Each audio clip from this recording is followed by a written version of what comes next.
today. So this is our EMAC coordination meeting.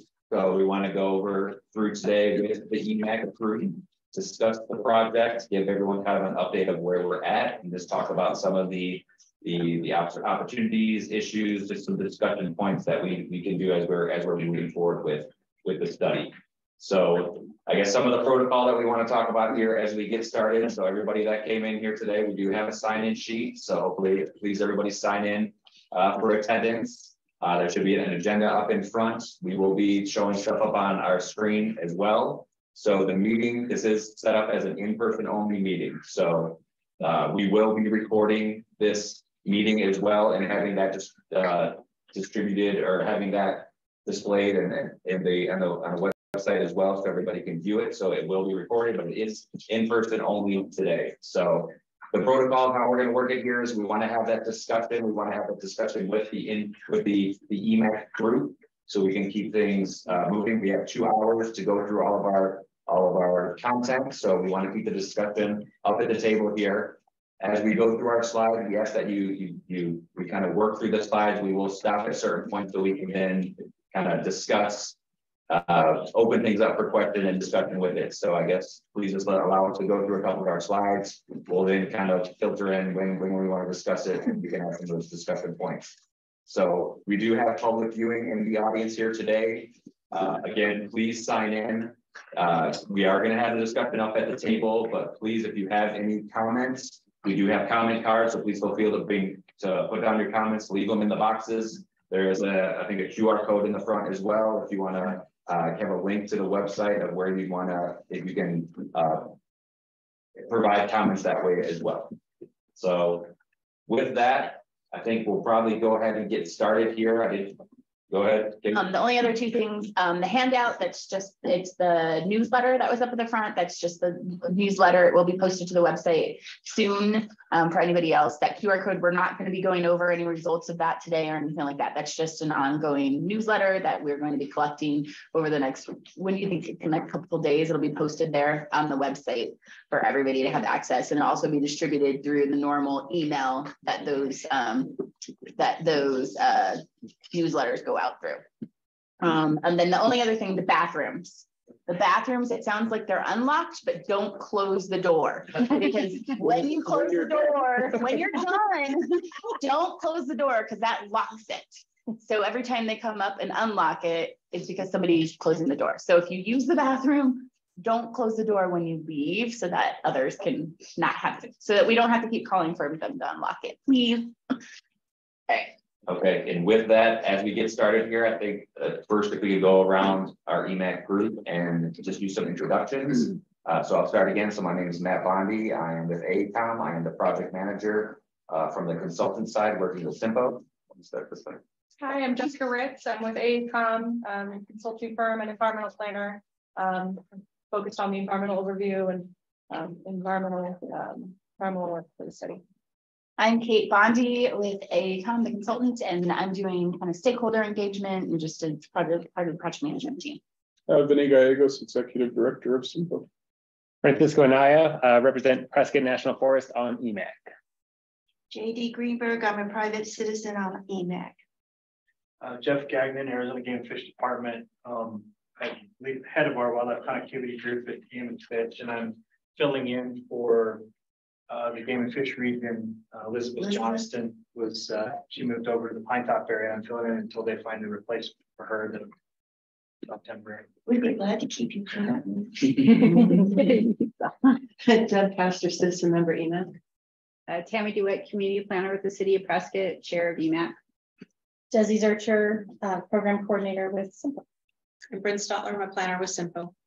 Michael Lamar, regional development coordinator with Simpo. Allison McCarthy, administrative assistant for Simpo. Just a quick update. I got an update from facilities. The door to the bathroom is broken, so we'll have to use the downstairs bathroom. Okay, great. You want to get it? So I can click or work here. Just a reminder for that. Yeah. Bathroom. Oh, press the button. You gotta turn it on. Give us a minute. Technical difficulties. Sorry. green button. And then just kind of- Hold on, it's easy.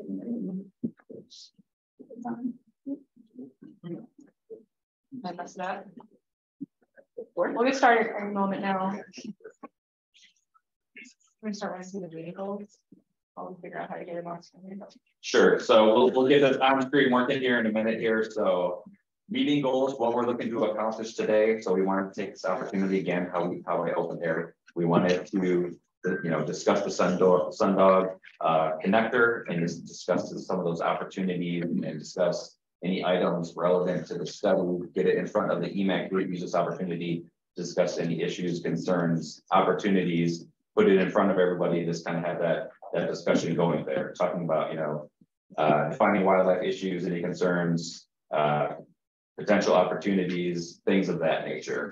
We'll also go over some of the portions of how we'll analyze some of those items and then some of the future items that we'll be looking at as well. So this is just one of our first initial opportunities to meet with EMAC. We will be coming back in the future, probably relatively soon, to discuss some of the preliminary results and recommendations of some of the things that we're looking at there. So we want to kind of have a multiple process where, we'll talk about where we're at today. We'll discuss some of the issues and opportunities, and then further down the line, as we're looking at some of the preliminary results of some of the alternatives and other elements that we're looking at, bringing it back in front of the EMAC group again to look at some of those additional, more detailed items and potential mitigation strategies.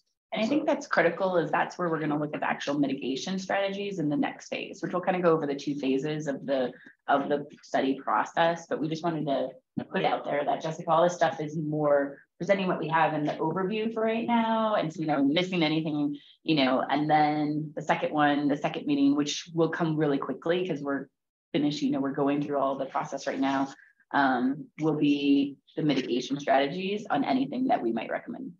I think that's how we envision it right now. I think the discussion we're going to have today hopefully will help us focus and lay that roadmap out. Like one meeting, second meeting, to talk about mitigation strategies. But as we go through the issues today, if we want to redirect that and add more coordination in, or whatever needs to happen, we can certainly incorporate that into the approach. Agenda. Next slide. So real quickly, just the agenda. I think everybody has it in front of you here. So we'll go over briefly what the overall study overview is. And Jessica will jump into some of the items on the environmental overview, looking at those wildlife issues, concerns, and opportunities, and that approach for methodology. And at the end, we'll provide opportunity for an open discussion and talk about steps. So again, we'll kind of work through some of these slides, and then we'll open up at key moments to kind of get that discussion going there. So next slide. So overall study goals. So what are we looking at right now for the design concept report? So the DCR, as I said there, the environmental overview.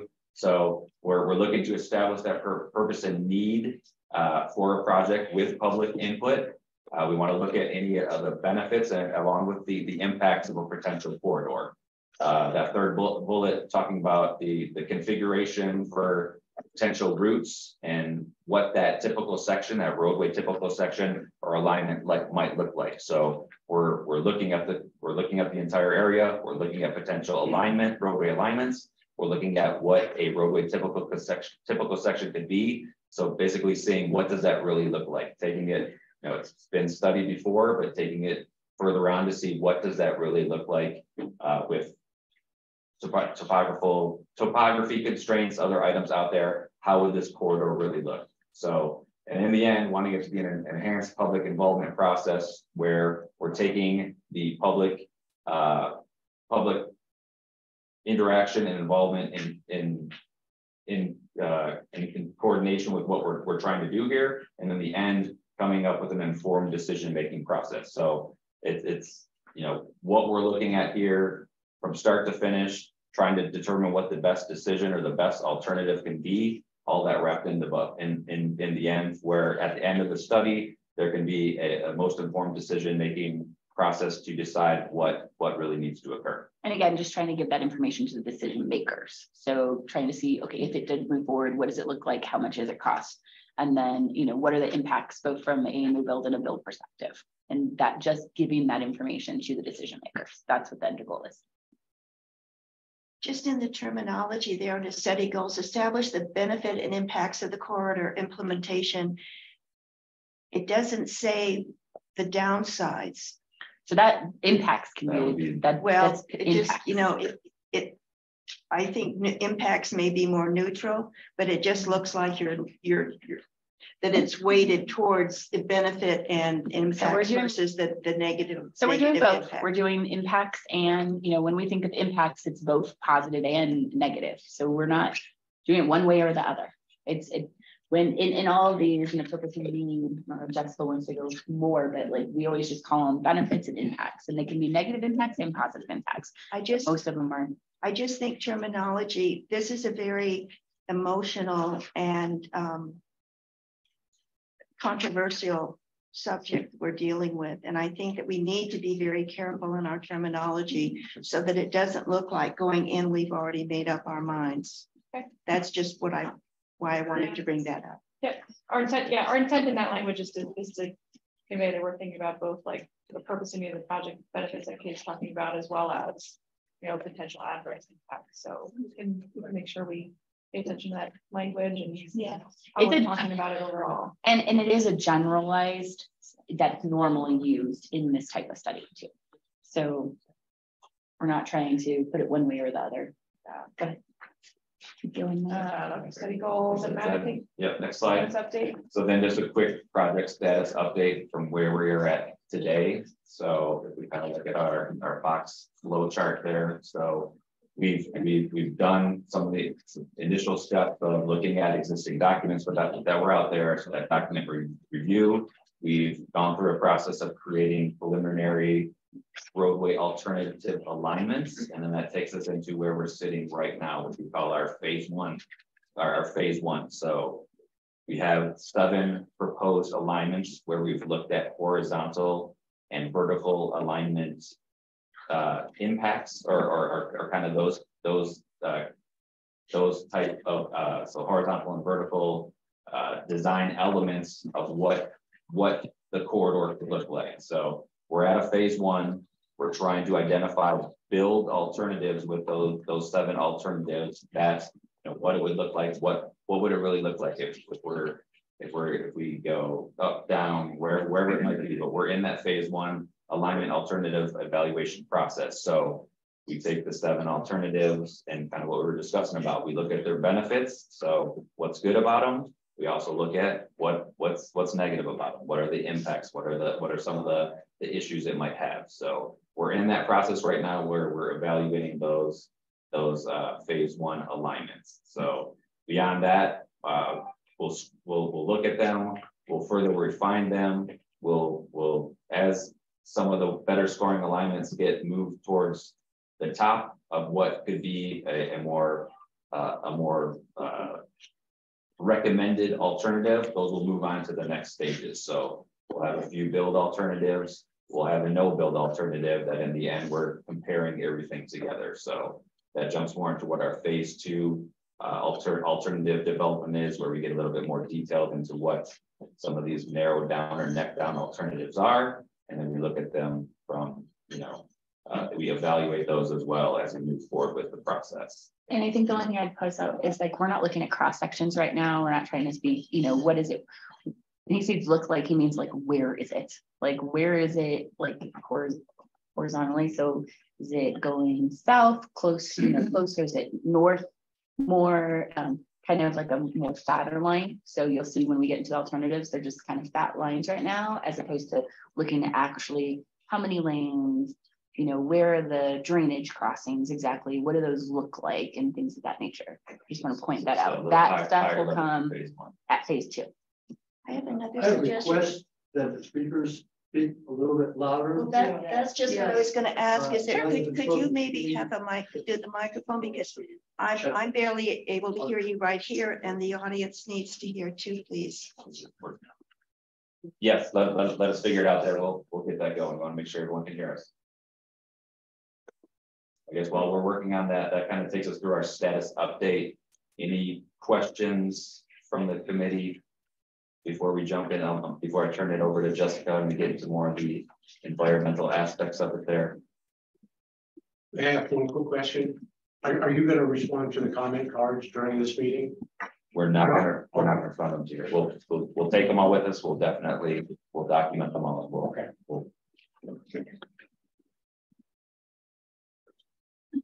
But they'll be responded to later on. I mean, they'll be documented, and then the issues that they're bringing up would be addressed later. We can email them to address, if there's questions. But again, we want to have a conversation with this committee and get feedback. And there's areas in here, which is why we're trying to make this, a technical conversation with you guys. Yeah, we're going to work on batteries for the microphone. We'll try to talk louder until then, but I think we'll try to keep things going, and we'll get the volume going there. I guess with that, Jessica, I'm going to turn it over to you for the environmental overview component. Usually I'm too loud, not quiet, so feel free to just give me a thumbs up if you need me to be louder. I think we've had a few presentations where we've visited the scope of the environmental investigations for the project. So I think I'll start with giving you folks an idea of what our level of effort and what the scope of the environmental overview is, and then get into a little bit more details on what we've identified in terms of biology and wildlife concerns. So on the screen, you can see kind of a report out of a lot of the technical disciplines that we're investigating for the environmental overview. It covers kind of the breadth of the concerns that would usually be in a NEPA document, but an environmental overview is really intended to, collect an inventory of what the existing conditions are out there, what the planned future land use or future conditions could look like, and then use that information to kind of inform that alternatives valuation. So we're not, preparing a detailed biological evaluation of impacts. It's more inventory, what's out there, what could potentially be impacted, and then using that to maybe develop some criteria and look at what the difference is amongst the alternatives and what the potential impacts could be. And then if the project moves forward, identifying what those compliance issues could be, what those technical studies need to look like, and making specific recommendations on future quantitative actual environmental impact analysis. So that's kind of the overall scope of what an environmental overview looks like. And I think at this stage, as Matt mentioned, we're in that alternatives evaluation. So we're really just looking to understand what the issues are, have we captured them accurately, are we missing anything, and how should we approach this differentiating of the alternatives. So I think that's a lot of the discussion today, but we're going to be looking to you folks to maybe give us some input and guidance on PowerPoint. Okay, so I brought a couple slides from our environmental overview, some mapping of GIS layers and data that we have on what's out there. Let's go back to the previous slide. We're covering like a broad range of technical issues, hazardous materials, cultural resources, surface water, groundwater issues, biological resources like plant and animal species. I think the right-hand side, the box is around some of the issues we've heard from stakeholders are of concern for this area. Again, wildlife habitat and connectivity, which we'll focus on today likely, but also traffic noise and the visual character, visual impacts of the new road. So I think those are some disciplines that we've heard are a specific concern for this study. So we're adjusting our scope and our level of effort for those disciplines accordingly, maybe going into a little bit more detail on those. Okay, so this is a picture of our study area. We kind of took the potential alignments that could be laid out. We buffered them, and this is where we start in terms of doing this inventory of environmental resources. Of course, this is the starting point, depending on which technical resource you're talking about. sometimes we're looking at a larger area than this, sometimes it's specific to this study area. I put it on this map on a somewhat good topographical background. So I think one of the issues I wanted to send with this slide is the terrain out here is like the turn in our EO is undulating and hilly. So it's hard to tell on an aerial. So you can try to see some of the water courses and the peaks, Granite Hill, Glassford Hill, I mean, and that's just the general study area that we're looking at. We've got Watson Lake to the northwest, and then a lot of residential land use to the south. See, next slide shows aerial view. I think everyone here is probably pretty familiar with land use in the area and land ownership. The blue overlay here is state land department. And then if we go to the next slide, land use is showing some of those proposed developments that we've been talking about as well. And also one thing to note for planned land use, this is a figure of the Glassford Hill Regional Park. The county, the town, and the city are all collaborating on to purchase land and develop that as a future park. A lot of the boundaries of the park shown in blue coincide with that state land ownership. So status-wise, there's an intergovernmental agreement, and they're moving forward purchasing that land and looking ahead. We're kind of conducting our analysis to take that into consideration. You know, this that area being a future park, and working with the town and the city to understand what that looks like and what the potential impacts to the park could be.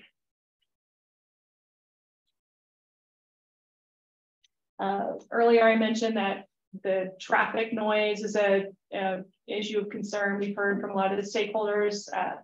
You know, the area we're looking at is a quiet rural environment today with no road. So putting a new road in there would definitely change the noise environment. At this stage, for an overview, we're kind of focused on doing a screening analysis. So we're not creating any quantitative models or evaluating or you know, establishing future noise levels, or more looking at some of those traffic volume numbers from Kate and our team, coming up with a screening distance appropriate to those traffic volumes, and then looking at each one of the alignments to figure out how many sensitive receptors could be within a screening distance of those alignments. You know, where could the potential impacts extend out to?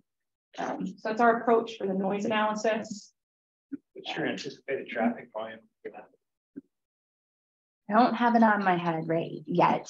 We're working also with the 69 team and making sure that both projects coincide. So some of the model is being updated right now. So in our next step, in our next phase, we're going to have the actual traffic volumes. So the cross section, I think that's also something we're evaluating for the study, but sometimes that helps us understand, you know, like just how many lanes there would be on the road. Yeah. So the next phase, but again, the next phase is when we'll get into the number of lanes and the traffic volume on the new road. Yeah. So I don't have an answer yet.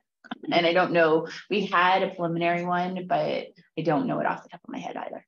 Yeah. I'll write that down though. We'll come back to it. Future traffic volumes. Okay. Testing. Oh, is this better? Yeah. Yes. Okay, good. All right. So one of the other disciplines we're looking at is biological resources. A lot of the main concerns in this area that we've looked at are some of the smaller terrestrial species, smaller reptiles like snakes and lizards, smaller mammals.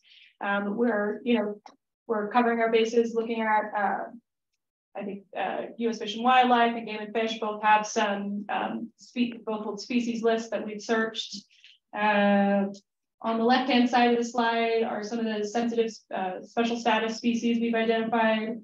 Yellow-billed cuckoo, Mexican spotted owl, northern Mexican garter snake, and the monarch butterfly. So we're looking at all those species, figuring out whether the study area, you know, has suitable habitat for those species. And like I mentioned, I think our biologists have identified primarily those small terrestrial species and mammals. A lot of the bird habitat is you know, to the north and east near the lake, Willow Lake, in that area. The monarch butterfly is generally going to live in areas where there are flowering plants, things like that. So we're, I think, working through what an approach to that species could be. But that's, I mean, we've done that so far. Right hand side, other species of concern. We've got the Arizona toad and the Mexican bull, also some javelina, some rattlesnakes out there. So those are species we've identified in our database searches and our evaluations so far. Might be a good segue as we talk about suitable habitat for sensitive species and wildlife and mammals out there. The drainage and floodplains, how much water there is, and what the terrain looks like. So figure, I think the pink and blue hatching is a 100-year floodplain, Matt, that looks familiar. I wish there was a little, I have a dot, I probably don't have a dot. Wish it was a little darker, but you can see some of the stream and wash corridors are in blue line work. So you can tell where some of those wetter, more watercourse corridors are located. Those tend to be hot spots for some of these species and for the movement. I've got some better figures later on to rely on if we want to start talking about topography and watercourse corridors. Okay. Okay, so that was kind of a fast overview of a lot of the disciplines that we looked at for the environmental overview.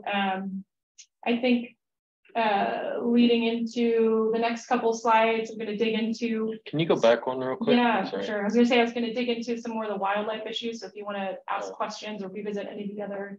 I was just going to say one of those water courses through this corridor, though, is already in Future Storm Ranch, right?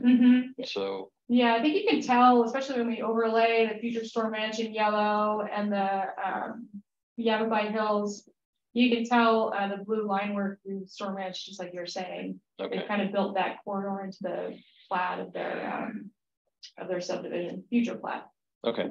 Yeah. Is there, in that area for Future Storm Ranch, is there going to be any flexibility for wildlife friendly structures, or is that all set in place? That's a good question.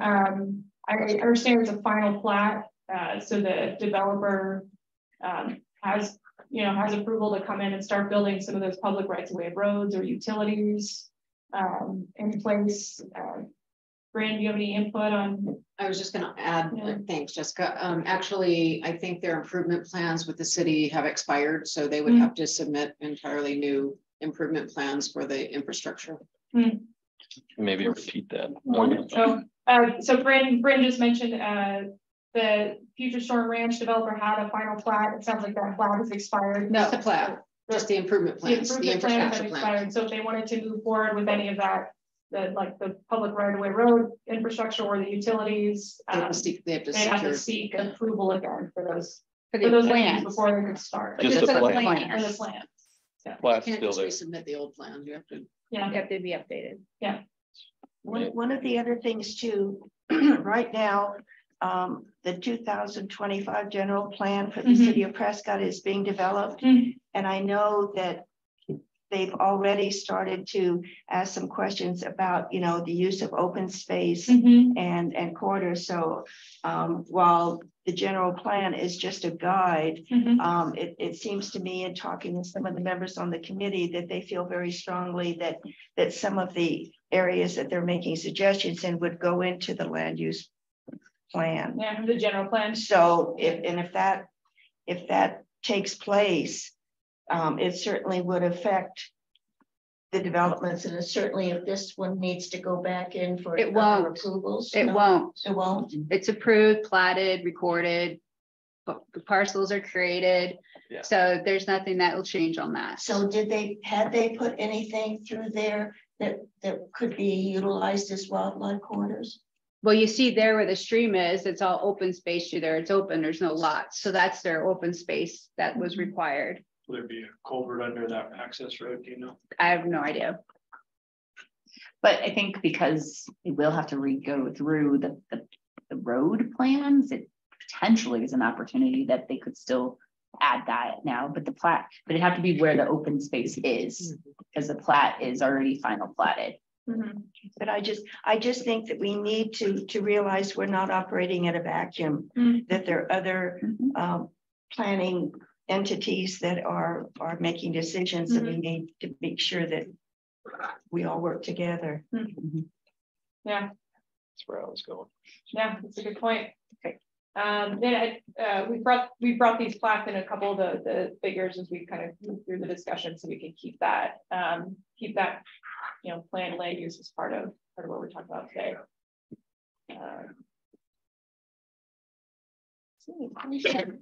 All right. Okay, any more before we kind of start digging into wildlife issues and species issues in detail? Any more questions on the other technical disciplines or the rest of the environmental review? We can certainly revisit it. All these issues are kind of interrelated as we go. Okay. All right, so the next few slides, I'm going to recap some of the technical studies on wildlife and habitat connectivity that we've identified and reviewed and we'll be referencing in our environmental overview. I think it was Chuck with INDOT yesterday pointed us to a new one, so I have a new slide right after this one on that wildlife vehicle revision study. So these three wildlife studies, I think, represent a little bit of the evolution on study of habitat connectivity and wildlife in Arizona. In 2006, it was kind of a statewide or long-term plan identifying potential linkage zones. In 2008, there was a more focused study in the Granite Mountain Black Hills linkage area, the corridor connecting those two landforms. And one of the most specific studies we were able to look at for our environmental review was a 2013 Yavapai County Wildlife Connectivity Assessment. I think it was a big group of stakeholders that came together. A lot of folks in this room might have contributed to that. So we have that in our hands and have been looking at that in terms of identifying what species we want to talk about. And that 2013 Wildlife Connectivity Assessment, just to revisit what it said in the area, that red box shows I think it's D06 in that report. It's a diffuse movement area, so not a very well-defined, clear spot where we see animals, moving through this specific zone, but just an area where wildlife is kind of diffuse, moving across the landscape from areas to the north and east to areas to the south towards the Bradshaw Mountains. And we've got some technical experts in the room here, so feel free to chime in and add any interesting points or things we need to take into consideration from those reports that I may not have covered. Let's see. Oh, here's just some more detail, a better figure and a list of some species that 2013 stakeholder assessment brought up, that diffuse movement area. And then some of the species identified: a coyote, deer, javelina, mountain lion, skunk. Like I said, some of those smaller terrestrial species, smaller mammals, and SR69 and road building was listed as one of the threats, one of the hindrances to wildlife movement in the area. Some of the opportunities were so the state trust lands, represents undeveloped tracts that could, potentially help with, building connection between these habitat blocks. Yep. And then one of the other studies we have in hand, just I just added this, so there might be more details that our biologist is kind of reviewing in detail, but based on a preliminary scan, ADOT did a wildlife vehicle conflict study in 2021. The segment of 69 right near our study area was identified as kind of a hot spot in the ADOT district. It might not be easy to see, but from milepost 291.5 up towards Sundog, where Sundog connects with 69, and then down southwest towards, I think, milepost 296, which is that 89 and the 69 intersection. Yep.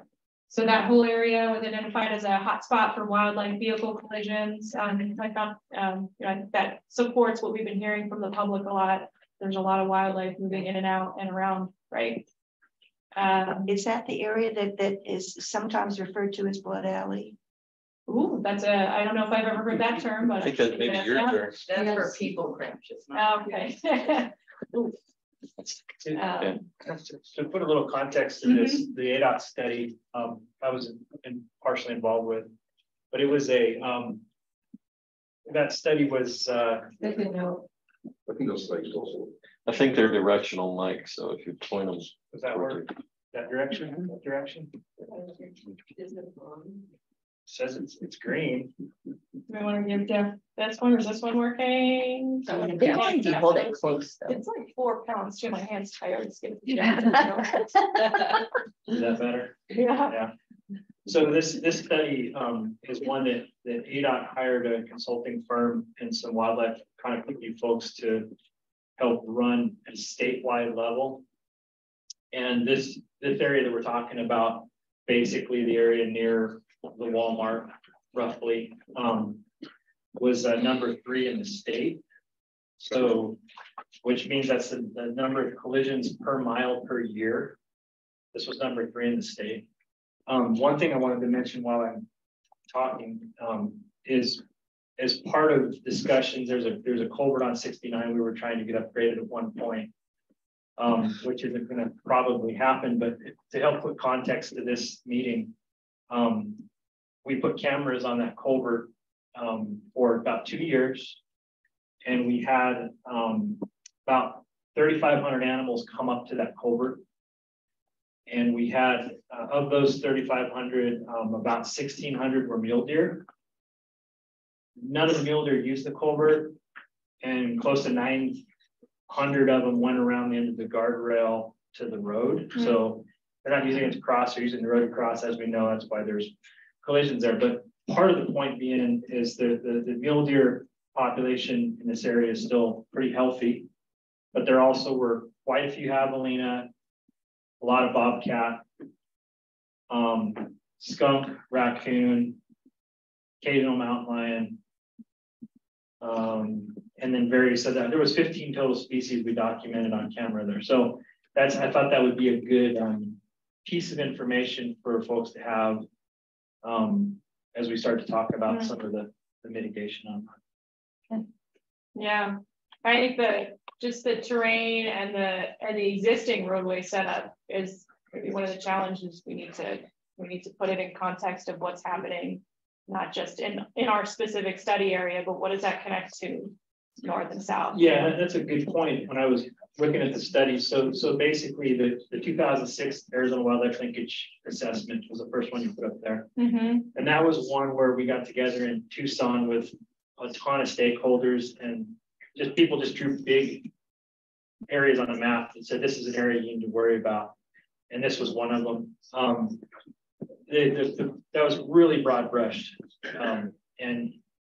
But ADOT today still uses that map for a lot of their decisions. When you go to build a road, they click on that map to bring stakeholders to the table. So it's still a pretty valuable map, even though it's old.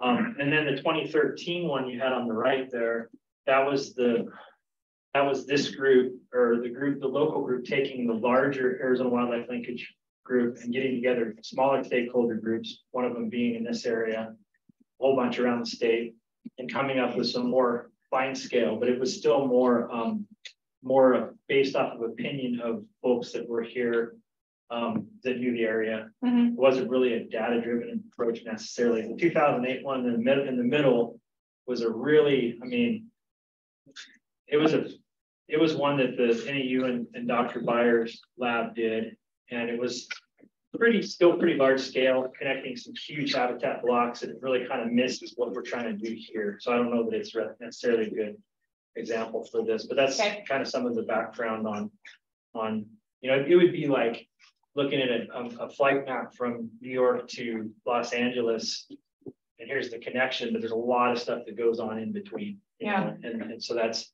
where that 2008 map can help with some of the species, but it's really not a good example for this use discussion. So yeah. So do you want to pass down the microphone? Make sure the folks in the back.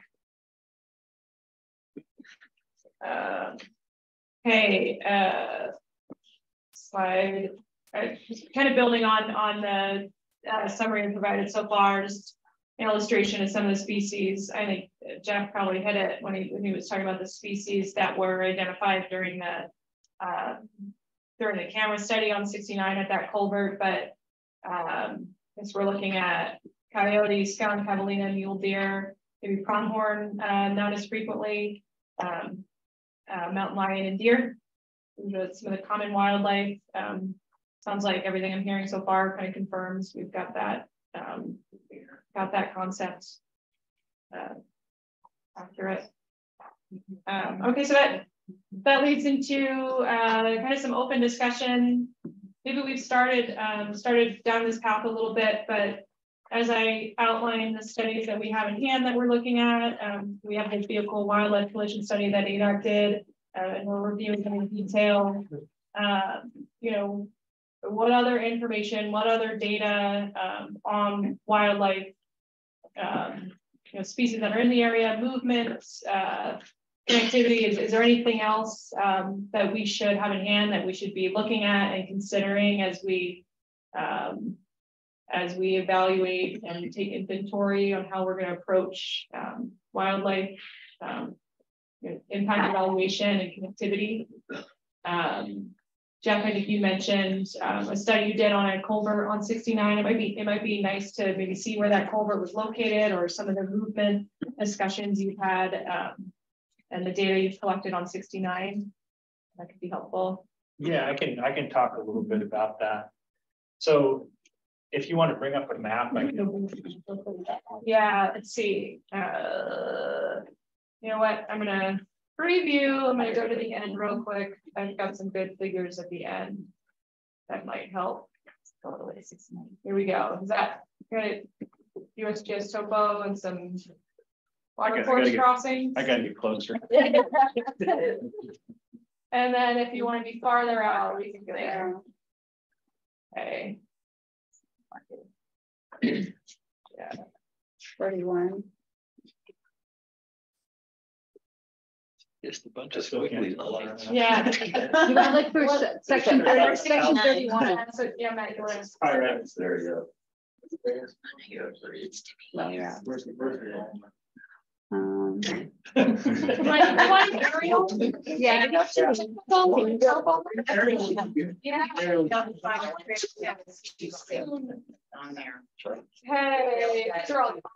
Google. No, she had a good one up there before. Boop, boop, boop. Right I have there. a lot of slides. Should I go too far? Go back This one. Yeah, right there. There we go. So yeah, this really kind of helps a lot too. So what we've got when we're looking at habitat fragmentation in wildlife from their places they can move to, and talking about roads or railroads or canals or whatever it may be, housing developments, is we think in terms of habitat blocks, and we try to maintain those larger habitat blocks and then connect or provide corridors, different kind of corridors. And we're discussing, earlier there was the term corridor was used for rodent corridors, the wildlife corridors, movements between these areas. And if you think stepping back and saying, let's conserve the largest habitat blocks because that's where the most diverse wildlife resources are, you can see these large areas here, and you see some large areas here. And so, you know, from a habitat connectivity standpoint, you would want to try to connect those large areas. And so the culvert, we're seeing some of that. I mean, even though this culvert is too small, the culvert we're out to monitor it, I believe was right here. So if I'm wrong, someone can let me know. But just to give you an idea, like I said, there was at least 15 species of wildlife right here next to the road. So we know they're trying to get through, and a lot of them are using the culvert, not the deer, but a lot of the other wildlife are using the culvert. And so basically, this is where I was saying right here is where I said we had 35 animals come up to the culvert on our cameras. And a good portion of the wildlife crossed through, the smaller wildlife. Like I said, there was quite a few bobcat crossings, which is pretty cool. Quite a lot of outland crossings, coyote, fox, skunk, raccoon, a bunch of other stuff.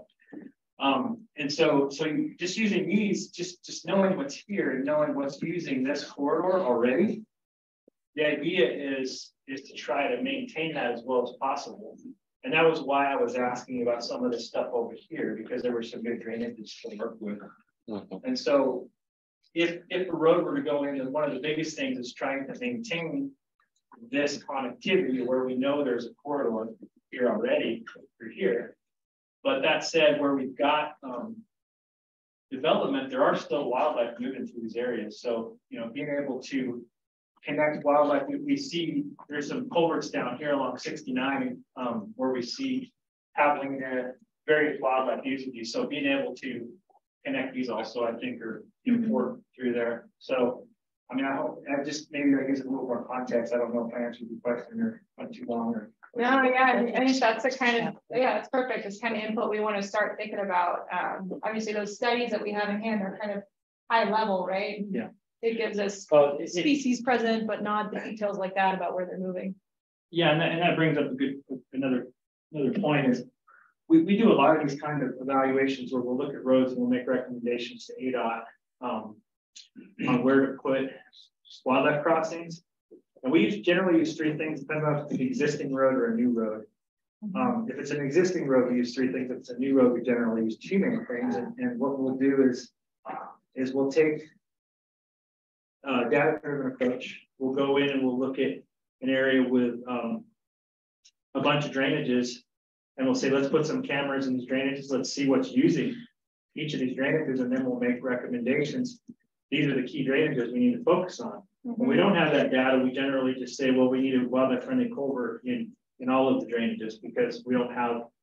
It's a more conservative approach, and ultimately, we don't have the data we need to do that. And then another thing we'll do a lot of times is we'll do wildlife movement studies. We'll put collars on deer and various wildlife to get locations every couple hours. And it shows a really good, I mean, it's one of the things that we did with the Great Western Extension, which has stalled, but we were able to call a pronghorn for that project. And now when the time comes to have a conversation about Great Western Extension, we have the information so we can say, these are the areas you need to focus versus we need an underpass here, you know, we have a lot less cost because we were able to gather the data up front when it comes to that kind of stuff. So, so that's kind of the direction we normally go as far as making those recommendations. So we don't really have that kind of information for this area. So it's probably more of a conservative approach. Okay. Yeah. Jessica, can I ask a question about that? Yeah. Just to clarify, when you're looking at all the alternatives, including the no build, will you guys study the impacts? I know he was talking about the culvert on 69 is a problem now, and potentially no fix in sight for it, for the wildlife point of view at least. Would you compare the alternatives of maybe getting proper wildlife crossings in and would that reduce traffic conflicts on 69? I'm just thinking from an engineering standpoint, where you look at that, is that quantifiable in any way when you? Yeah, I think that's kind of comparing traffic to wildlife. I know it's a bad comparison. It's $1 million question when it comes to, you know, trying to plan for wildlife connectivity as general development proceeds, not just roadway development. And usually planning studies that are in an early phase like this, it needs to be more than maybe, Simcoe or Yavapai County coming to the table talking about the Sundog connector specifically, but, we're looking at some of the planned development, it's privately held, they're going to be, they're going to be developing that property. So it's more, it needs to be more of a comprehensive kind of more folks at the table talking about how to solve the problem in this area than just maybe what Simcoe and the county jurisdiction over. So I think what we're trying to figure out today is how do we approach this potential impact analysis? How do we approach differentiating the alternatives, specifically for Sundog? But if part of the outcome and the recommendations from this study are, if it moves forward, if they have to go through NEPA analysis, do we have any specific, further coordination or strategies that would, that would help, that would help take advantage of some of those opportunities. Keeping in mind that again, Simcoe and the county only have jurisdiction over certain things, right? So, yeah. I don't know if that answered your question. Yeah, it just seems like almost an overwhelming subject when you think about all the different ways to approach it. So yeah, and right now I kind of have this presentation and discussion today kind of planned out. Like right now, focused on what data do we have? Is there any more data out there that we're missing, like information on wildlife crossings and vehicle conflicts on 69? We can get into it now, or I've got a placeholder later in the agenda.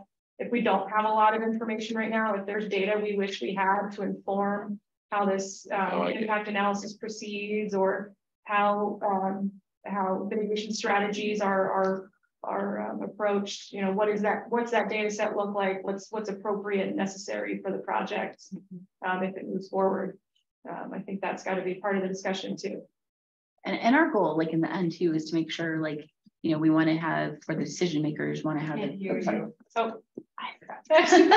our goal too is to make sure that, like, to have some as accurate as possible cost estimates for if it does get built, so that we realize what we might want to have in there for any kind of mitigation for them. So that's what we're trying to do with trying to engage this committee, but also be realistic about, okay, what can we put in there once we get into a little bit more detailed. And then also like at this stage, and she'll get into it, Jessica will get into it more, we're just looking at like build to build and how do we, what might be better for the corridors and not. And Jessica will get into that to more detail. But the next stage is one of, is one of them, and just a certain cross section better. And then, how do we do the no build versus one of the builds, and just so that's quantifiable. And then in the end, what is that mitigation, so we can make sure to have some kind of cost in there for any kind of mitigation that we think should be a part of any kind of build scenario.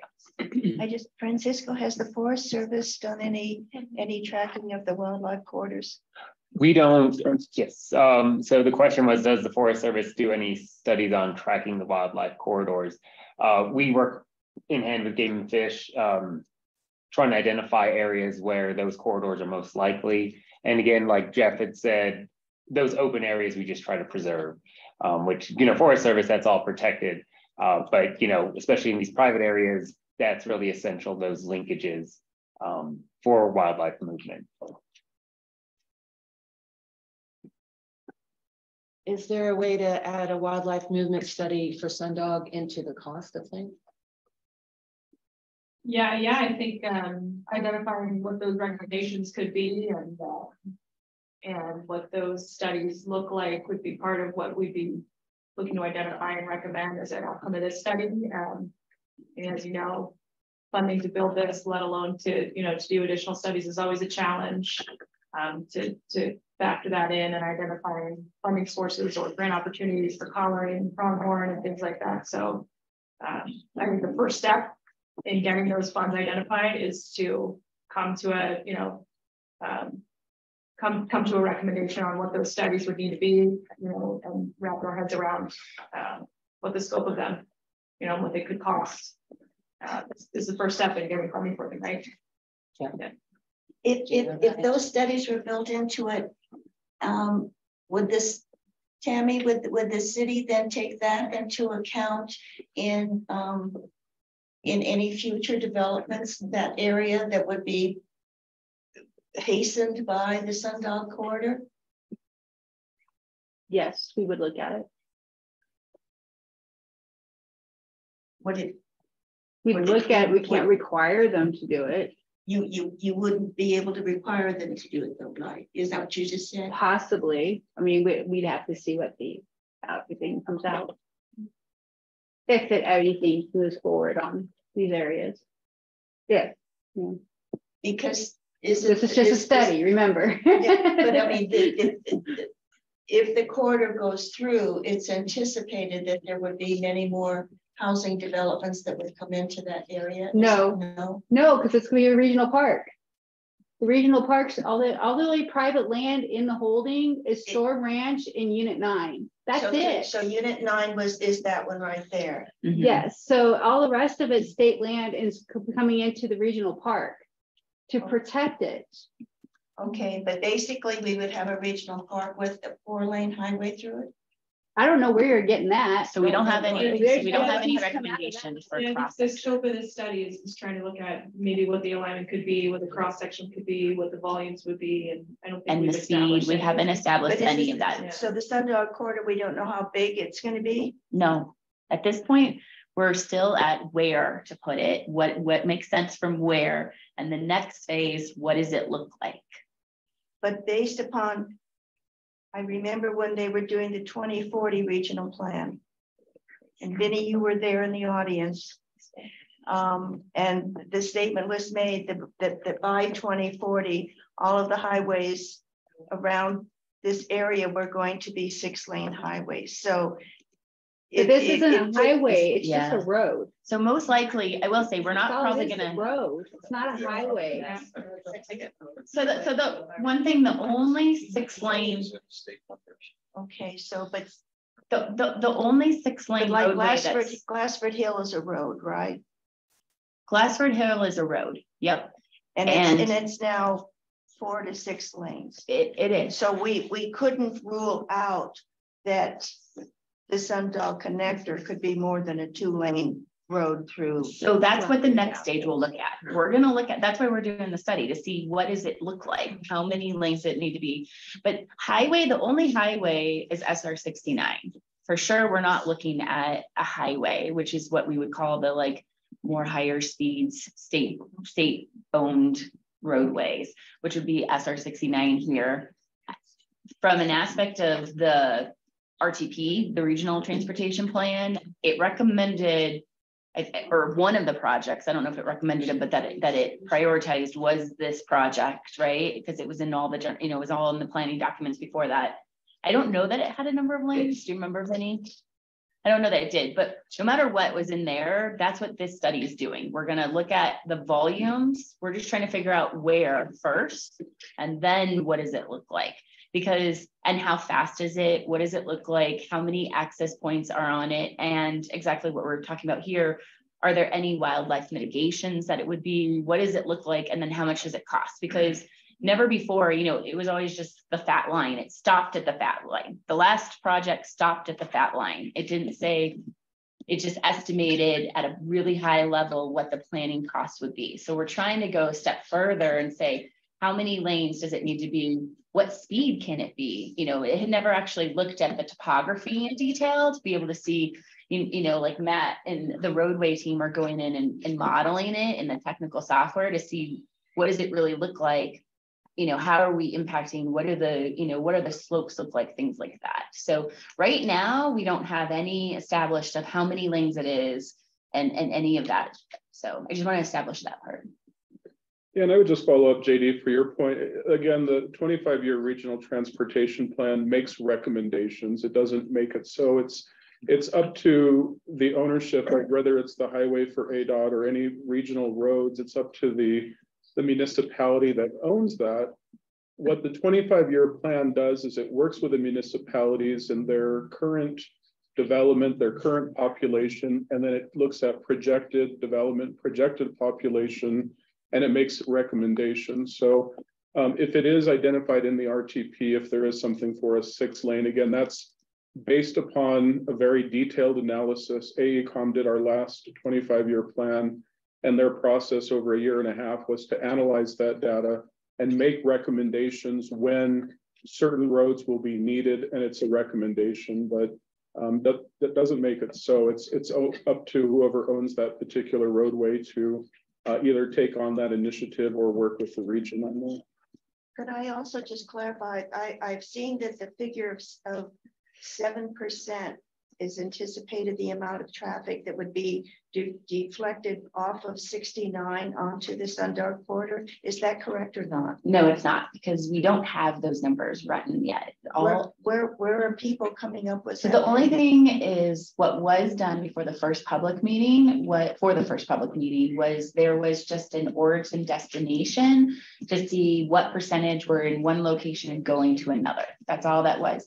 What we're going to do for this project shortly, actually, we're in the process of doing it right now, is we are going to run traffic models to actually figure out SR69. Like if it's SR69 is there and we build this, how much does it really, and what is the difference in the future in if you do build it or if you don't build it? So those two traffic models, that's how we do any roadway improvement project anywhere. We do, we look 20 years in the future and say, what does the volume look like now? What does it look like in the future? And that's how we estimate how to plan. Does that answer, JD? So we haven't done the projections. We will do them and we'll share them with everyone. We just haven't done them yet. We're not there yet. It's in the next step of the process. Maybe I can help, but for the purposes of this meeting, the amount of traffic isn't the biggest issue because we don't have enough information yet. Right now, we're just looking at what information do you need for roadway versus no roadway type. We're not even doing no roadway. Okay. It's just from one to another. Yeah, and just if there's a line there, what's the impacts and what information do you need to be able to judge that impact? In the next. But it would make a difference to wildlife if they had to cross a 2-lane highway versus a 6-lane or even a 4-lane. Really? Yeah. And that in the next phase, we will have that. I would argue as if you have proper wildlife treatments, it would be just as easy for a deer to go under a properly sized crossing under 4 lanes as it would too, as long as it's designed properly. That's the key thing is the mitigation. Yeah. Which would be completely necessary. Yeah, and I think they don't have specifics as far as mitigation design right now. Which we will when we come back. So in the next, and we'll have traffic volumes, we'll have those things. Yeah, where I could see it making a bigger impact is things like noise analysis and that sort of thing. Yeah, and traffic volumes, these are all good points. That's where traffic. The information we have right now is kind of related to, the horizontal alignment and the vertical alignment. But and then as that progresses, we'll have more information about how many cars are on the road, how wide does the road really need to be, and that kind of stuff. Okay, so where am I in this presentation? Let me go back, make sure I don't miss any points. I think when you look at the design of this, if it has to go through and there's some sort of mitigation, and I'm thinking again of even a 2-lane road going through a regional park, having a huge impact on the environment, the atmosphere that you'd want in that park. And how much of Glassford Hill is going to have to be cut to get the road through. I'm just thinking, as long as we're at this point, can we dream big and not have to slice up Glassford Hill, but tunnel through it in an unobtrusive way? And I know it's going to take the cost up, but darn it, Yeah, and I think at the beginning we kind of laid out this meeting we're having today, and it's maybe talk about some of the technical information we have upon which to base our potential impact identification and differentiating amongst these alternatives. That's kind of what we're focused on today, but we will be coming back out to talk to EMAC again and present maybe the preliminary recommendations of our alternatives analysis. And the environmental team has been working close with the engineering team, and you know, we put together what we're calling criteria, right? So you brought up the scar on the landscape visually, or you know, potential impacts to wildlife and noise, and we're developing criteria so we can talk about those potential impacts for each of the alternatives that we're looking at. So I think we're trying to be methodical about looking at all these alternatives and the potential impacts they could have related to some of those issues. And because certainly the design would impact the wildlife that still remains. Yeah. I mean, I think that's part of what I was talking about in terms of noise. The noise analysis is always a tough discipline because there's no road out there today. You'll have a quiet rural environment. You know, bringing a road in is going to be a change to that noise environment either way. You know, there are criteria and modeling evaluations technical experts go through to figure out if you're at certain thresholds and new walls need to be built, but you know, that's just mitigation. That's never going to be able to you know, wholly avoid the impacts that the road is built. So our criteria are trying to acknowledge, you know, not just those kind of things, but just what the change is from the existing. Along those lines, I'm going to make sure we get to a couple of the substantive agenda items later on. So I've got a couple of points where we'll stop and kind of prompt you folks with some specific questions, but just to make sure we get to those later agenda items. I'm going to keep plowing through. We were talking about maybe some of the data sources, information that's available. I'm hearing we could probably coordinate with your INDOT and Game and Fish and try to you know, factor in some of that information about wildlife crossings on 69. I think that would be very helpful. And again, I welcome if anyone here has additional information or data on the wildlife species that are living here, where they're frequenting, where they're moving.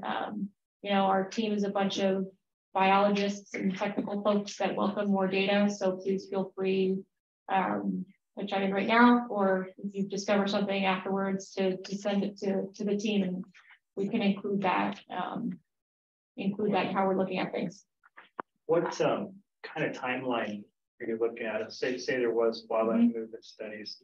I mean, how, like, we try to be ahead of the curve on that as much as possible. I don't feel like we're ahead of the curve on that. In this case. Well, you know, I think I know this study is almost like a planning study for what could a build alternative look like. I think I'll defer to either Matt or some of the team members from SIMPO in terms of how fast things would potentially move forward with the project overall following this study. Want to take that, Vinny? Sure. At this point, I mean, we're looking at delivering a design concept report and an environmental overview towards the end of the year. So I would imagine final presentations will be rolled out sometime in January. It would be our intent, obviously, to have a public meeting, I believe, September. We're looking at September. Our last one we had was at East Fire Sports last year. So a couple milestones coming up, another public meeting to show much more of the results as Kate and Matt and the team are working towards final presentations, obviously, to the SIMPO Executive Board, which has representatives from Prescott Valley, Chino Valley, Dewey Humboldt, and the county. And then we would have individual presentations to some of the key stakeholder communities like the city of Prescott and a few others. So it's based on delivery of those and receiving any additional feedback and direction. We would then look to the municipalities as to how they wish to proceed forward or not proceed forward. And from a regional standpoint, we'll definitely take the direction from that if that helps to kind of look at what we have coming up. Yeah, there's no identified funding at this point, right? So we don't know how fast it would move forward after that. Program for any specific fiscal year or anything so, like that.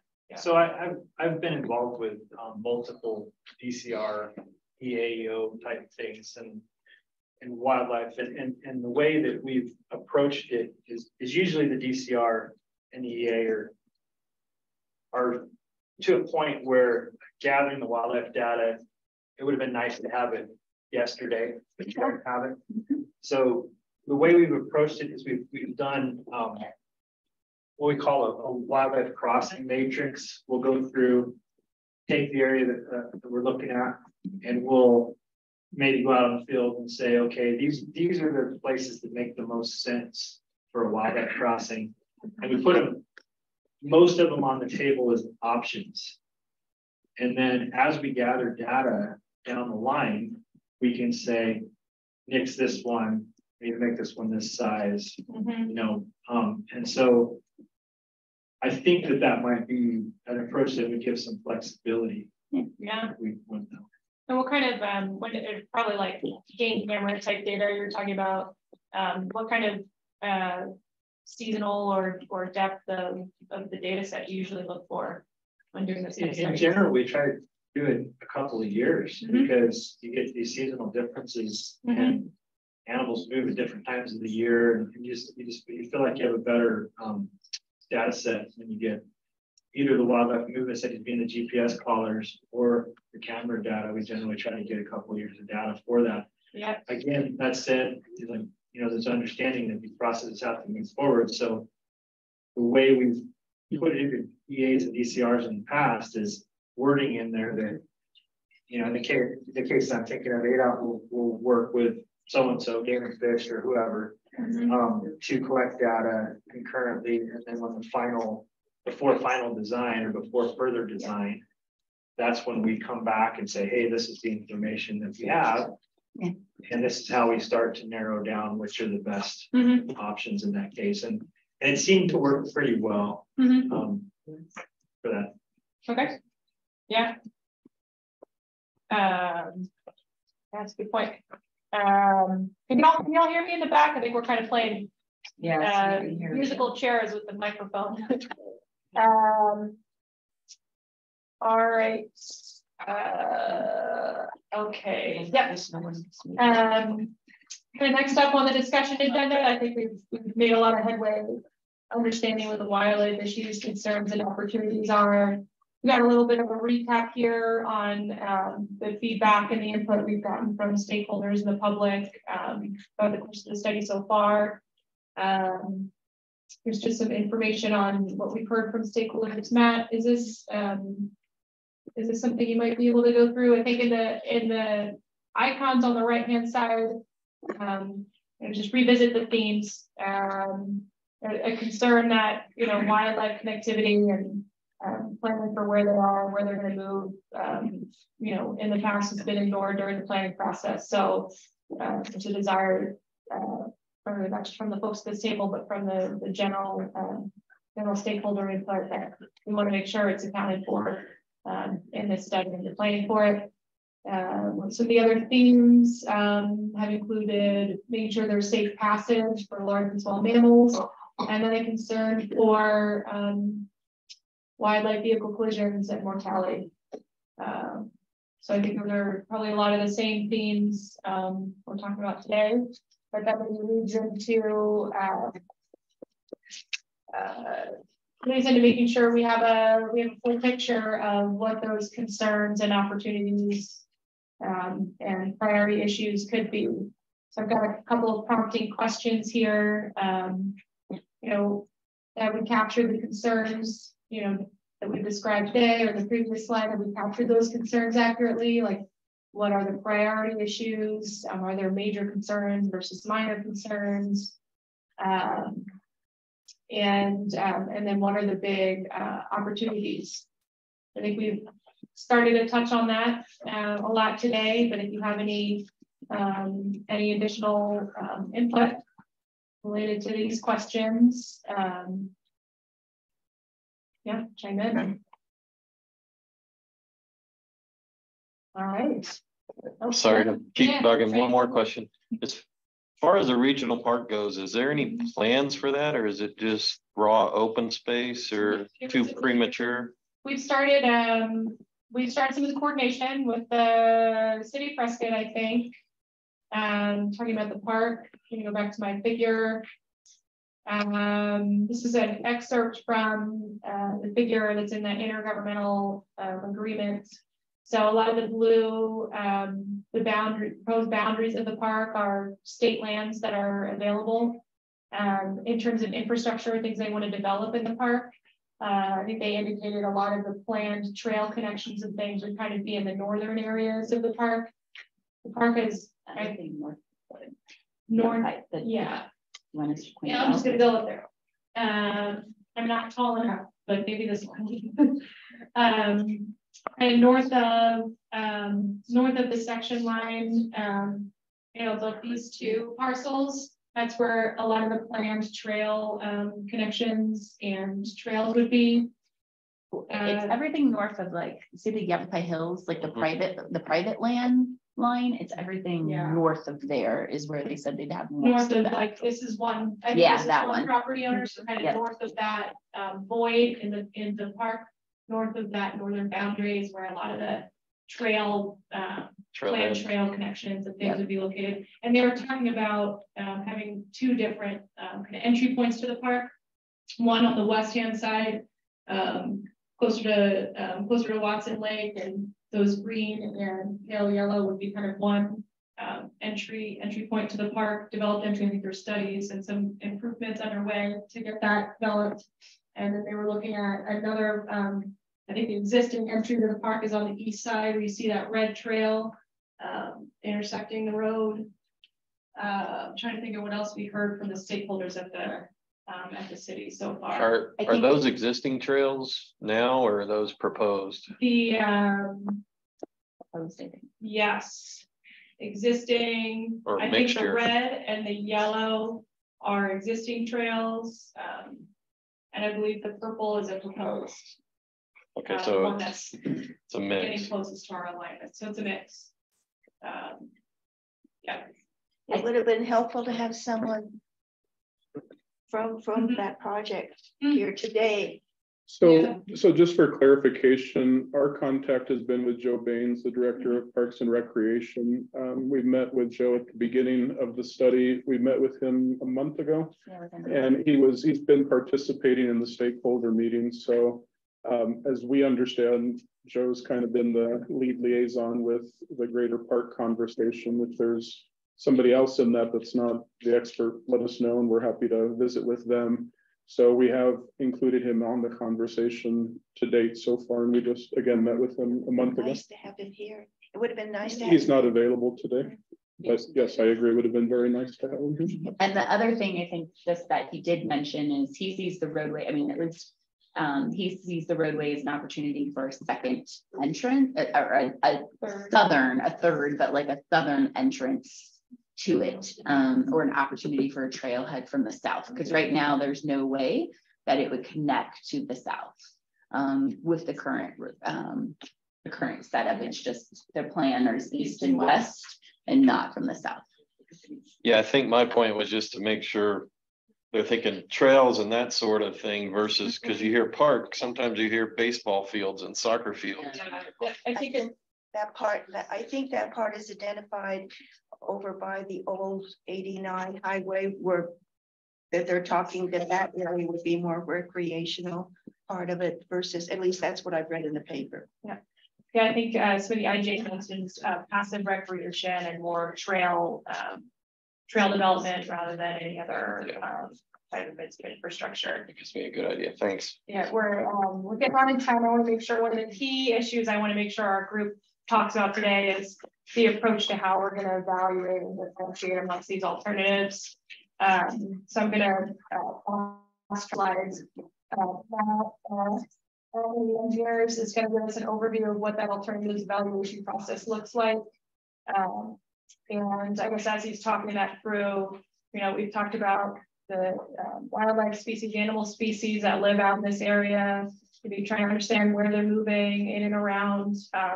And what our team needs to do in front of us right now is looking at 7 different alternatives and trying to figure out, is one better than the other?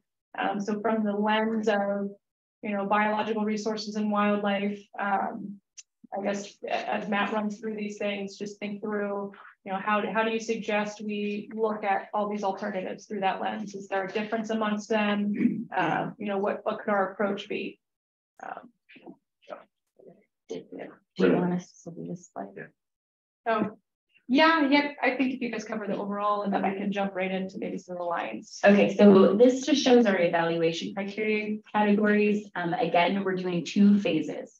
So we are in the phase one alternatives. So when Matt presents that, just remember phase one alternatives, bigger, fatter lines, looking at like, where does it go?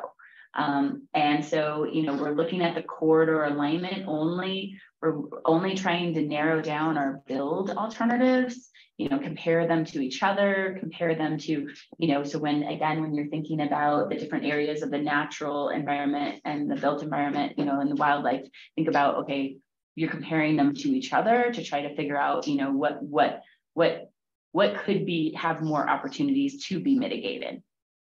And that's the way that we've gone through phase one. Doesn't include cross sections, doesn't include, you know, the volume, and that's going to come in phase two, which includes advancing any of the phase one alternatives, which we're seeing either one or two moving forward, looking at the cross sections, looking at the amenities, looking at the details, looking at it. And that's when we're actually going to do, you know, the mitigation and how does it compare to the no build. And so that's when we're looking at that piece. So we've done it in 2 different steps. So we just want to be clear on that. And I'm going to pass it to Matt to talk about the actual build. Okay, move forward. Okay. Oh, yeah. How do we approach the alternative evaluation? Here we go. So this is, well, Matt. All right, so if we take a look here, so to date, as we've discussed a little bit before, we've prepared 7 build alternatives, and some of you have seen these before, but these build alternatives are based primarily on looking at vertical and horizontal alignments of what the roadway corridor could be. So we've looked at the existing conditions. We've gone through some engagement activities in our stakeholder workshop number 1 and our stakeholder workshop number 2. And through all this process, we've come together with these 7 build alternatives that, as part of phase 1, we are evaluating right now to see how they would score, what those benefits, what those impacts, positive and negative, would be, to then evaluate what could be some of the preferred options of some of the build alternatives. So the first slide we're kind of looking at here is all the alternatives together, kind of slapped together on one map in order to see kind of how they fit together with each other. So some of the key areas there, we have Storm Ranch on the west end. So that's where all of our connections begin. As we start moving from west to east, we have the topography, the more mountainous area that we need to get up. So there's some various horizontal elements that we have, that's some options that we could do in order to work our way back up and connect back in where that future planned development of Yavapai Hills number 9 is. And Yavapai Hills number 9, we then again work our way towards the east with our connection at SR 69. So we've looked at different elements within it there. So as we've developed them, there's various horizontal and vertical constraints that need to be considered. So, you know, with some of the topography, in order to keep some of the alignments within more allowable vertical grades, we've had to do some various things.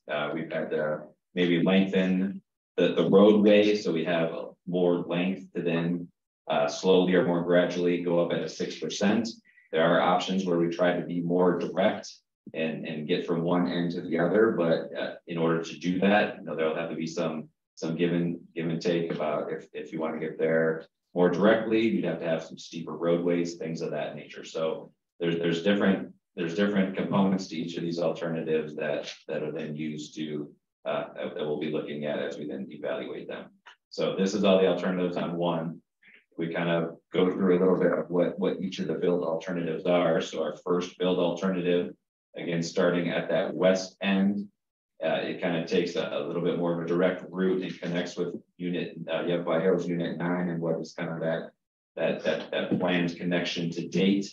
It's more direct, so we do have a little bit increased grades on that west end there. I think we're approaching 10% in some of the locations there as we work our way up the hill. We then come out at the planned end connection on Yavapai Hills 9, and then we move to a more northern alignment to move away from some of the existing developments down on the southern end. So direct on the west end, moving to the north on the east end to move ourselves away a little bit from those existing developments. May I just ask one question? Yep. Do all of these options require cutting through Glassford Hill?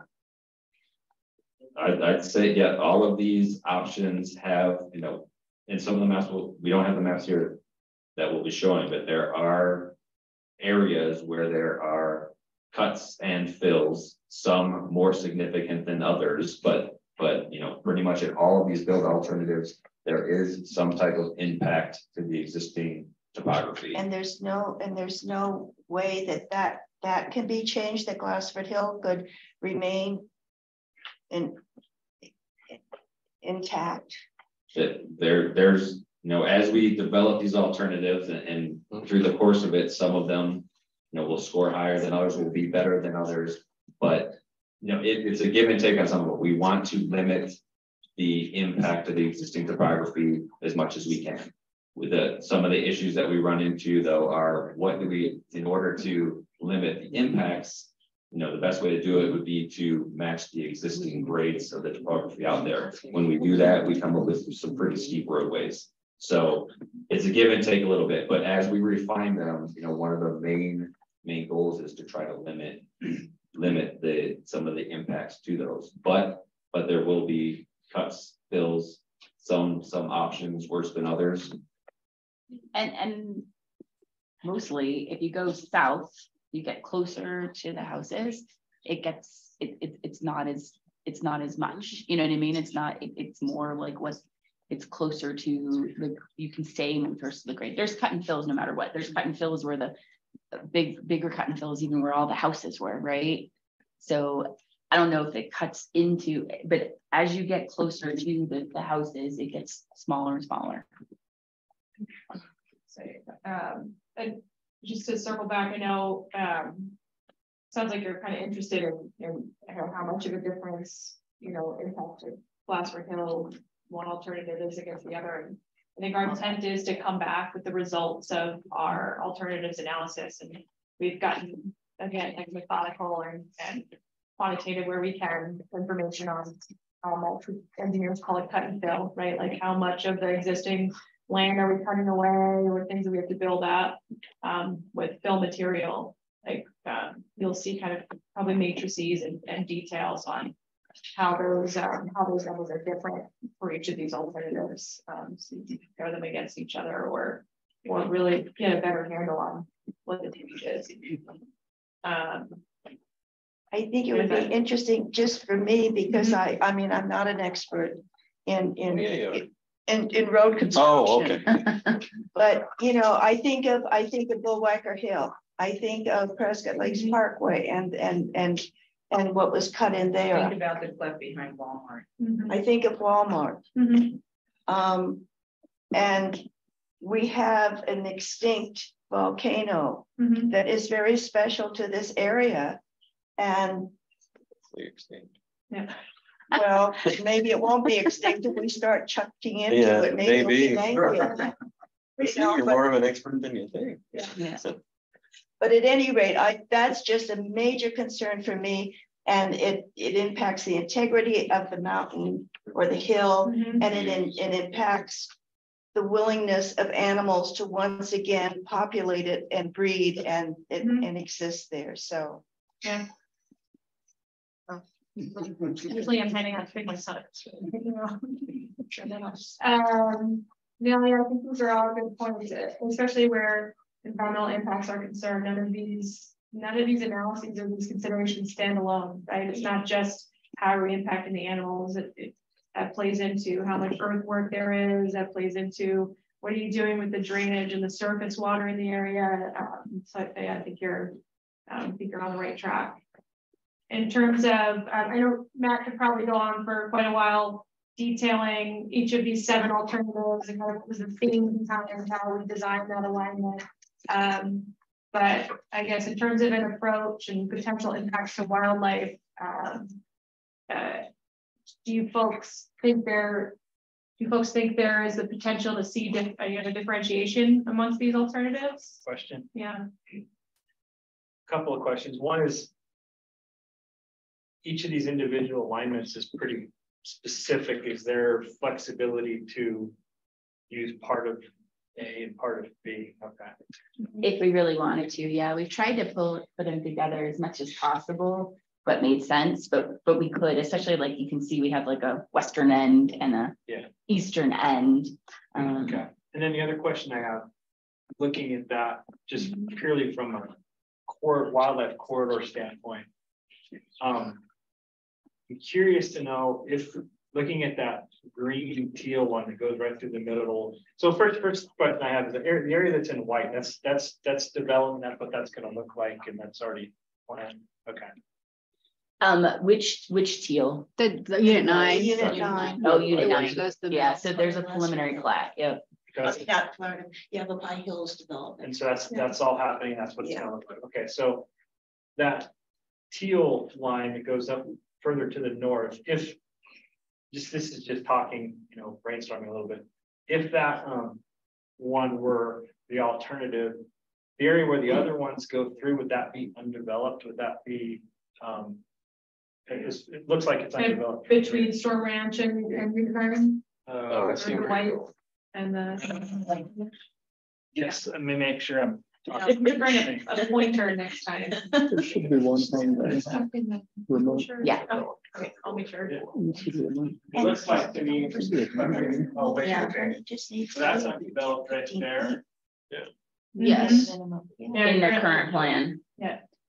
And with that plan, like if this road went up here, would this plan stay the same, or would they change it to try to put more houses in there?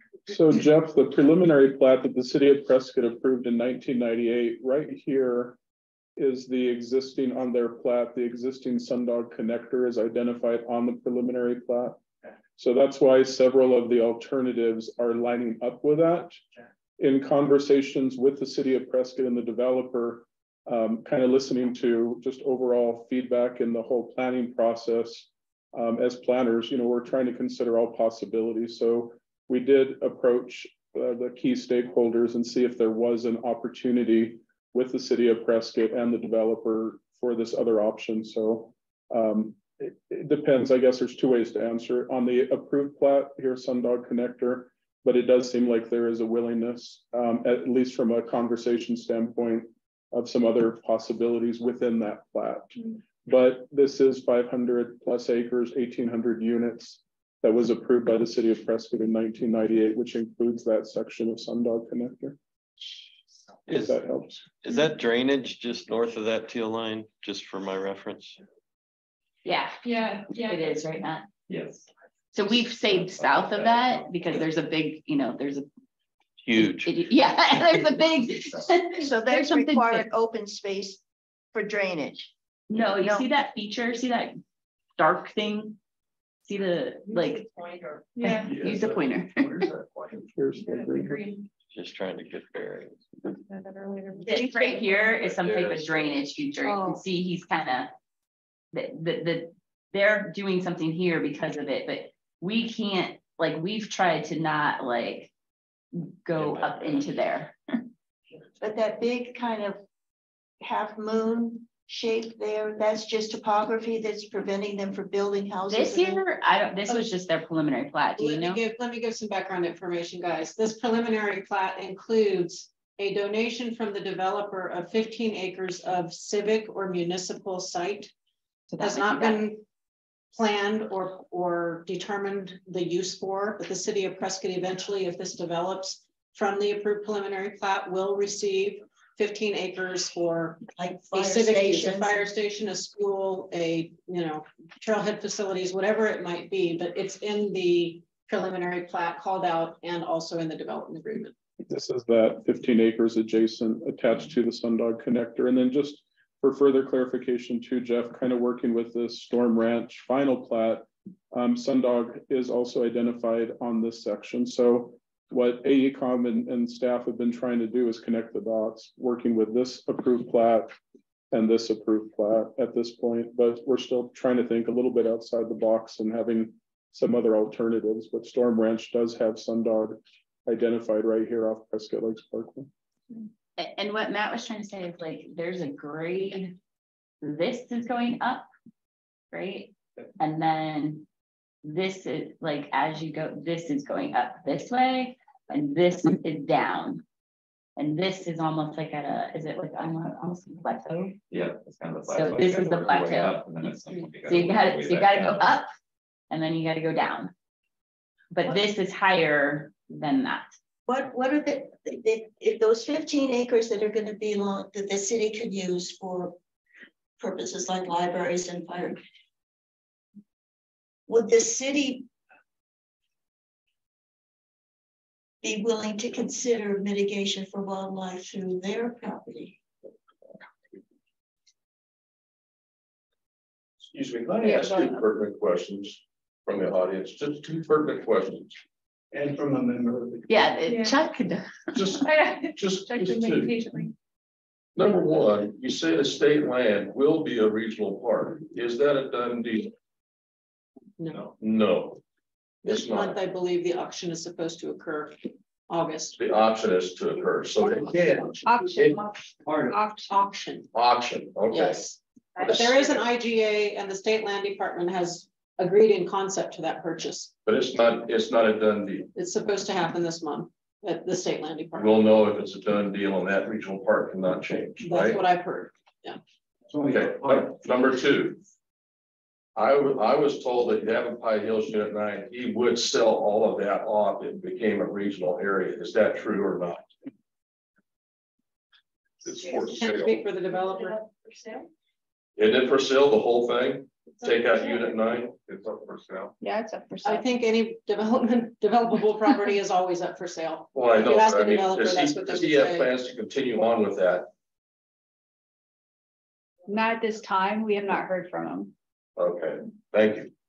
Chuck in the back. Waiting. Yeah, I just Come want up to to the make table, sure too. in all the discussion here that we not forget about State Route 69 and the impact of 69 on the wildlife migrating into the state park. Yeah. That they're not trapped by roadways, they're not trapped by development, and that they're not trapped by 69. It's going to be 6 lane with a divided middle. So 3,500 deer that Jeff has been seeing is all of a sudden going to be a lot more dangerous on a highway with a lot more traffic. And I want to see what the traffic impacts are to State Route 69 and the deer or the wildlife as they cross for all alternatives. So do you mean like the decrease in traffic on SR 69? Is that what you're requesting? If there's a decrease, you said you hadn't done the traffic. No, so in the next, so I want to see what the alternatives, how the alternatives impact 69 right there at the crossing, or not the crossing, but the culvert. And keep that in the computations in the analysis. That we keep State Route 69 in the analysis of the 4 or the 5 alternatives, whatever there. That'd be great. And the impacts of traffic on migration in the along State Route 69 Lowe's area. So from a traffic standpoint, the two differences is we do have an alternative that you can't really see here that only goes to Unit 9. So there is an alternative so that would have a different volume. Yes. All the rest of them will have, a similar type of a magnitude volume between each of the alternatives, because we're not. Whatever they are, I want to see the impact to 69. So we'll have that 69. in phase 2. We will have that for sure. We'll have both of those in there. We won't be able to, we will show the volume and its impact in, either lowering the volume, whatever impact from a volume standpoint. We're not going to be. I don't want to separate 69 from this project because it's migration of wildlife through the whole corridor. From Forest Service all the way up to the state park. That's the purpose for the state park. That's why this citizens of Prescott voted for the state park. We want wildlife, we want nature, we want that kind of stuff. We don't want parks and trailheads and fire stations and all that kind of stuff. We want migration of deer and, well, the antelope won't come over here, but we want that connectivity, and I don't want to fragment, sit here in a group staring at these maps and purposely fragment the very crossing and the very migration route we're staring at. You can see it off of Google. Migration pattern that the ungulates make. Yeah, I think the question I posed to you folks a couple minutes ago is, how should we approach looking at each of these alternatives and figuring out if one is maybe more conducive to keeping that movement intact or offers more opportunities than another alternative does to restore connections. And that's another perspective to look at.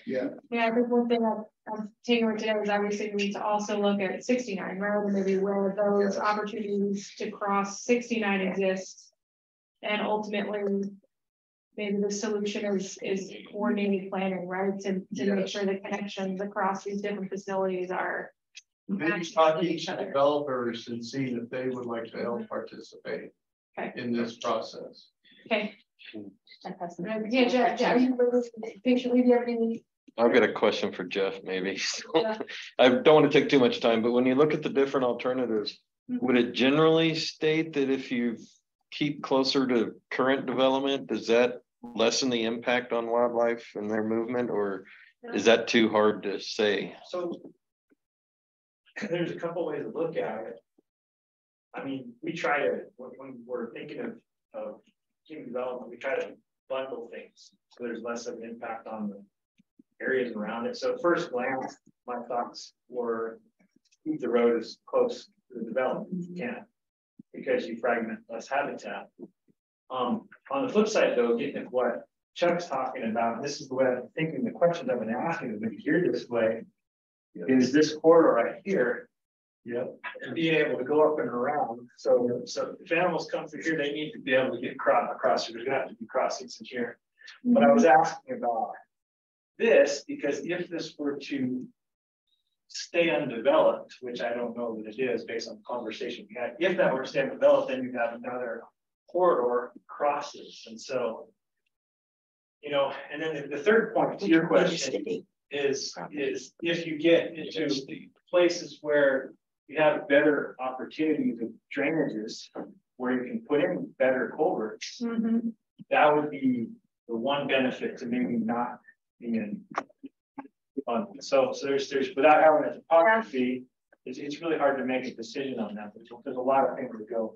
But the biggest thing is keeping this connectivity to the whole park, and then also there's some culverts down along in here to connect, and there's actually some on the north too. So just really kind of think about that. Can we get part of Fish and Game's studies at least started, or a condensed version? I mean, he's saying 2 years. We don't have 2 years now, but what Jeff is talking about, we need to find out exactly where would be that. I haven't mentioned yet. Some of this stuff is, there's some private land in there. We do a lot of our deer captures with helicopters and stuff like that. So there's some hurdles that need to be discussed aside from cost before that can really be serious. Yeah. We have a question over here. Okay. We ask the question. Question back here. Yeah, it's not a public hearing though, is it? Yeah, so the purpose of the meetings for the EMAC, and we would welcome afterwards, you're welcome to approach staff, or if you want to write down your comment, but we definitely invited you all to sit here and observe, and then you could chat with us afterwards or write down your comment. But we wanted to give the EMAC, the meeting, the opportunity to ask their questions and go through the agenda. And I think we have about 10 minutes left for the meeting to cover whatever else needs to be covered. Okay. Yeah, I think what I'm hearing today is maybe one of the a good place to start and looking at trying to identify the potential concerns, differentiators amongst these alternatives might be to start to narrow down where some of these, you know, where some of the crossing locations are north and south of our study area, maybe like some of the large zones like here. And I think we were pointing out down here too. And we can look at the data from SR 69 and maybe start to focus on some large swaths where it looks like that movement could be occurring, and identify whether any of these alternatives represent a better opportunity for larger drainage structures than the other. Well, the drainage have gone through that, so we might be able to coordinate with them to kind of see where they've identified some of those drainage structures could occur. Yeah, we have some preliminary locations. Yeah. Hey guys, I have a question for Jeff. Jeff, is there any history of or documented evidence of wildlife using the Wappa line easement? I mean, is that a thing? Has there ever been any identification of that being a corridor? Not this one, but we do see that happen. Yeah. In other areas. I mean, you know, we've collared animals and seen those kind of corridors, but this specific location. I have a question. For your analysis, are you going to be looking at like cumulative effects and foreseeable actions such as these developments? Because you know, when those developments probably go in, you're creating that bottleneck that Jeff mentioned, and that bottleneck is going to be important to connect to Forest Service land from that regional park. So yeah, that's a good point. I think for an overview like this, what we start to do is compile that list of, you know, we call them like reasonably foreseeable future actions, you know, like what's going on in this area, what is it going to look like, and start to bring that big picture all together to understand what those cumulative effects could be. We'll definitely cover that. A lot of the figures you see here today will be directly in our environmental overview and discussed there. And another question, are your biologists also looking at invasive species? You know, that's a good point. I think I've seen a lot of our information on, you know, special status species, and then, you know, just some of the, you know, species of concern. I don't know if we have a lot of invasive species data information. Perhaps we can go to ADOT and see what they have along the SR 69 corridor. But if you have information, we'd welcome that as well. Okay, yeah, because I mean, anytime you open up a road, you know, it's a corridor for invasive dispersion and species to move along. Yeah, and if it does leave that right away, can definitely degrade wildlife habitat. Okay. I guess information on invasive species, aside from having someone go out and do the field work, would ADOT or the Forest Service probably be good sources for understanding some of those invasive species concerns in the area? Yes, yeah, ADOT, and then we have our information that, you know, like, no. First, you know, in the general area. Okay.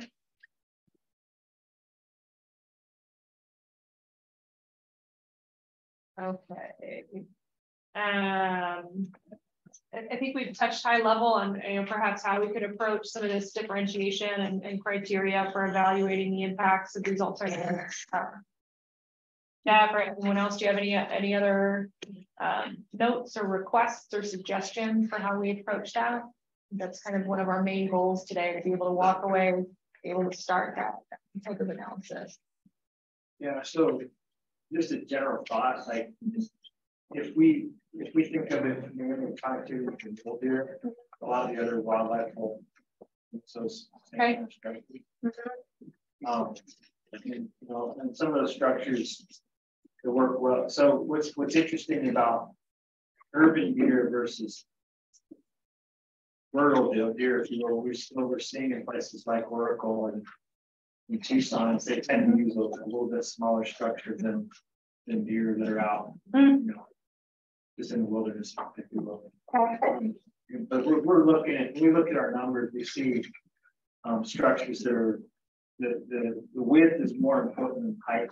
The height we're looking at, you know, roughly, if it were say 7 feet, we need to be probably a good 15 feet wide.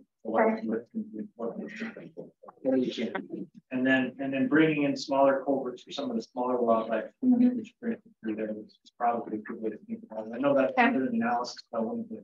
Yes, It might give you some ideas on drainage sizes. Yeah. Okay. And I know there were some guidance documents out there about like size and ratios for crossing structures. Are those still generally applicable, or? It's more, those were taken to some of those numbers like openness ratio, they were taken to literally, yeah. and it's really hard to do that with some of this. And so I would say there's some information out there on mule deer structures. There's a report by Patty Kramer. That's some pretty good information.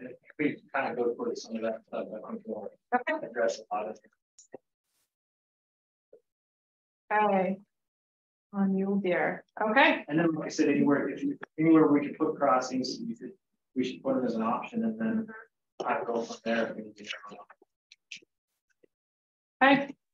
I'm going to be respectful of everyone's time.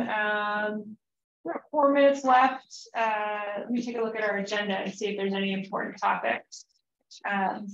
Yeah, I know moving forward, next steps, as we mentioned at the beginning, you know, over the next couple of weeks, we're going to be looking at evaluating and trying to differentiate amongst all the build alternatives on the table.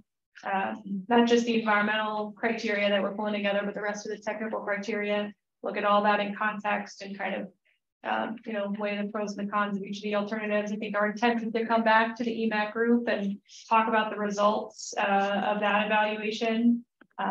You know, again, specifically the environmental criteria, see if we got that right from your perspective. And maybe use that discussion as an opportunity to get into more detail about the crossing structure opportunities. Maybe we can bring back some more detail on where those drainage crossings are, sizing of them. And then something we started to touch on today, but you know, obviously, I think in order to make sure it makes its way into the planning process, what further data, what further studies need to happen, you know, what's the scope of those studies, how, you know, how could us in this room go about making sure they're factored into everything, funded, or, you know, how those would move forward and be planned for. So I think those are our next steps. That's where we're leaving everything today. Vinny or Kate, you guys have any closing? No, I just want to thank the EMAC for obviously your passion, your engagement, your expertise, very valuable. Again, I would make an announcement to everyone in the room that AECOM is available. You can directly email them, access them, call them. They are the consulting firm for this particular project. If you don't know, we did lose a planner at SIMPO, and she was the project manager, Lindsay Post. So what we did in the interim, we didn't name a new project manager, but instead we're just allowing the consulting team to be contacted directly. So if you do have questions, by all means, reach out to them. Your comments will all be noted, anything given verbally and in the box. And then really quick, EMAC would like to announce that we have hired another consulting firm by the name of Burgess and Nyepel. They are going to be doing the environmental, what are we calling it, Brent? Environmental assessment. Environmental assessment. What that's going to do is it's going to serve as a mini regional transportation plan, but directly voted to priorities that EMAC would be of most interest. Those type of projects that we've talked about over the years that are the mitigations, and what are the things within this region that are, if you will, palatable with interest, resources, and projects. So Burgess and Nyepel has started officially. At your next EMAC meeting, they will be present to dialogue with you, facilitate the discussion, and they're going to be on board for the next 3 to 4 months, really designing a plan that is most effective and efficient for all of SIMPO, but in particular, the work that EMAC does and the mission that you have. So we're proud to announce that. And I think those are the highlights for us. Chuck has an announcement. Oh, Chuck has an announcement. Chuck, what's your announcement? I'm retiring August 31st from ADOT, but I will stay with this. We wish you the best, Doug. Thank you so much. And closing comments, Kate or Matt, anything? Thank you for coming and thanks for participating. Thank you all.